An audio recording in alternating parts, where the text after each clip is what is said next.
होली से 8 दिनों पहले सारे शुभ कार्य पर रोक लग जाती है। इसे ही हमारी परंपरा में होलाष्टक कहते हैं और इस बार होलाष्टक 10 मार्च से लग रहा है।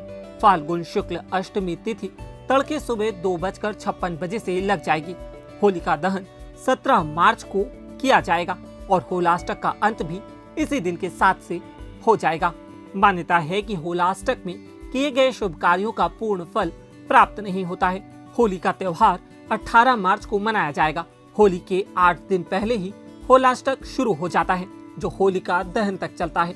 मान्यताओं के अनुसार होलाष्टक के दौरान कोई भी मांगलिक कार्य नहीं किया जाता, इसलिए होली से 8 दिनों पहले सारे शुभ कार्य पर रोक लग जाती है। ऐसा कहा जाता है कि होलाष्टक के समय यानी कि होली से 8 दिनों पहले तक सभी ग्रहों का स्वभाव उग्र रहता है। शुभ कार्यों के लिए ग्रहों की ये स्थिति अच्छी नहीं मानी जाती। मान्यताओं के अनुसार इस अवधि में किए गए शुभ कार्यों का पूर्ण फल प्राप्त नहीं होता है। होलाष्टक फाल्गुन माह की शुक्ल पक्ष की अष्टमी तिथि से प्रारंभ होता है और फाल्गुन पूर्णिमा को होलिका दहन के साथ खत्म हो जाता है। इस बार होलाष्टक 10 मार्च से लग रहा है और होलिका दहन 17 मार्च को किया जाएगा और होलाष्टक का अंत भी इसी के साथ हो जाएगा।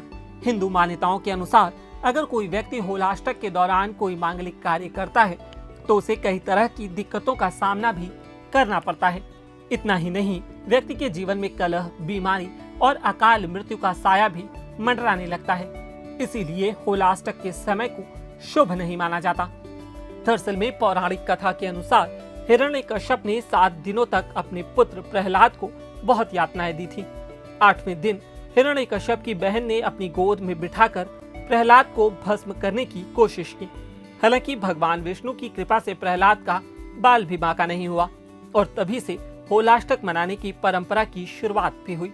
होलाष्टक खत्म होने के बाद रंगों वाली होली मनाई जाती है और प्रहलाद के जीवित बचने की खुशियां मनाई जाती हैं।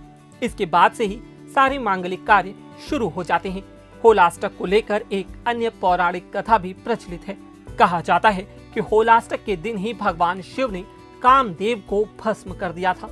कामदेव ने भगवान शिव की तपस्या भंग करने की कोशिश की थी, जिसके चलते महादेव क्रोधित हो उठे थे।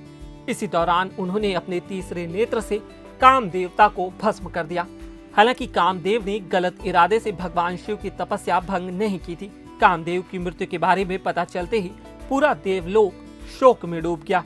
इसके बाद कामदेव की पत्नी देवी रति ने भगवान भोलेनाथ से प्रार्थना की और अपने मृत पति को वापस लाने की मनोकामना मांगी, जिसके बाद भगवान शिव ने कामदेव को पुनर्जीवित कर दिया। अगर आपको यह जानकारी पसंद आई तो हमारे फेसबुक पेज पर लाइक करें और यूट्यूब पर सब्सक्राइब करें। शुक्रिया।